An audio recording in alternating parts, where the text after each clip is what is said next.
জয় গুরু, জগজ্জননী শ্রী শ্রী বড়মার আবির্ভাব দিবসে প্রভাতে শ্রী শ্রী বড়মার শ্রীচরণে জানায় ভক্তিপূর্ণ প্রণাম ও ইষ্টপ্রাণ দাদা ও মায়েদের জানায় আন্তরিক জয় গুরু। শনিবার ২৬শে জানুয়ারি ১৯৫৭ রাত্রি নেমেছে শ্রী শ্রী ঠাকুর ঘরের ভিতরে প্রশস্ত চৌকিতে বিশ্রাম করছেন। তার পশ্চিম দিকে ছোট্ট ঘরে শুয়ে আছেন শ্রী শ্রী বড়মা।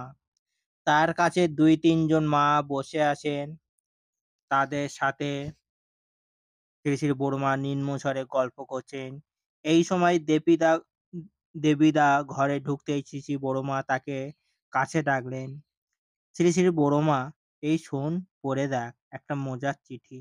একটা চিঠি শ্রী শ্রী বড়মাই দিলেন দেবীদার হাতে। কালীপদ রায় নামে এক দাদা চিঠিটি লিখেছেন। তিনি জানিয়েছেন তার এখনো ডিম মাংস খেতে ইচ্ছা করে। তাই তিনি জানতে চেয়েছেন ছানা কেমন করে রাঁধলে মাংসের মতন লাগে, ডিমের স্বাদ পাওয়া যায়। শ্রী শ্রী বড়মার কাছে আসা এই চিঠিটির পরিপ্রেক্ষিতে শুরু হলো গল্প। শ্রী শ্রী বড়মা বললেন, মাংস তো আমি কোনোদিন খাইনি। মাংস রাঁধতে হয় কেমন করে তাও আমি জানি না। আমাদের বাড়ি ছিল পণ্ডিতের বাড়ি। বলতো মেয়েরা মাংস খায় না, মেয়েরা মাংস খেলে নাকি রাক্ষস হয়। আর বেটা ছেলেরা পেঁয়াজ খায় না।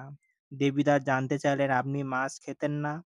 শ্রী শ্রী বড়মা বললেন, হ্যাঁ, মাছ তো খুব খাইছি। মাছ না হলে ভাতেই খেতে পারতাম না।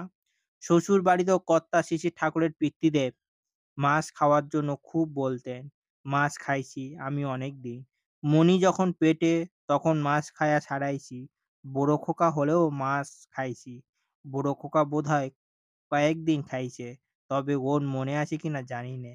কিন্তু মণি আর বাড়িতে মাছ দেখেইনি। দেবীটা ঠাকুর তো মাছ খেতেন। শ্রী শ্রী বড়মা বলছেন, হ্যাঁ, কিন্তু ঠাকুর যেবার সারলেন আমরাও সেইবার সারলেম। কর্তা খুব রাগ করতেন। ঠাকুরের মা ও রাগ করতেন। আমরা যখন মাছ ছাড়লাম কর্তা বলতেন, আমি খাবো, আমার জন্য মাছ এনে দাও। তবে তাও আর বেশি দিন চলল না। আমরা যখন আর খেলাম না তিনি ছেড়ে দিলেন। স্মৃতি রোমান্তর করে শ্রী শ্রী বড়মা শোনার তার ছোটবেলার নানা কথা। শ্রী শ্রী বড়মা বলতে থাকেন তার জীবন কথা। আমি কিছু জানতাম না। শ্বশুর বাড়িতে এসে আমাকে সব শিখে নিতে হয়েছিল।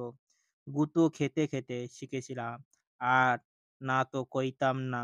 কোনো কাজের কথা বলে যদি কেউ জিজ্ঞাসা করতো, পারবা? আমি ঘাড় নেড়ে হ্যাঁ উত্তর দিতাম। কথা বলা তো নিষেধ ছিল।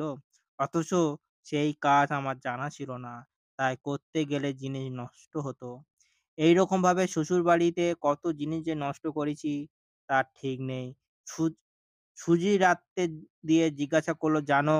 আমি বললাম, হ্যাঁ জানি। কিন্তু আমি জানতাম না কাজটা। তারপর রাত্রে বসে পুড়িয়ে ফেললাম। এর জন্য বোকাও খাইছি খুব। দেবীরা, তাতে আপনার মনে কষ্ট হতো না? শ্রী শ্রী বোমা হাসতে হাসতে বলেন, মোটেই না। কারণ আমি তো কাজ জানি নে, আমার শিখতে হবে। কিন্তু এইভাবে কাজ করতে করতে আর শিখতে শিখতে আমার ১৪ বছর বয়সের মধ্যে আমি একেবারে এক্সপার্ট, দক্ষ হয়ে গেলাম। শ্রী শ্রী ঠাকুরের জীবন দর্শন অনুযায়ী শ্বশুর ঘরেই হলো মেয়েদের প্রকৃত শিক্ষালয়। এই জীবনবাদের প্রতিচ্ছবি আমরা পাই শ্রী শ্রী বড়মার কথিত আত্মচরিত্রে। বন্দে পুরুষোত্তমম। জয় গুরু।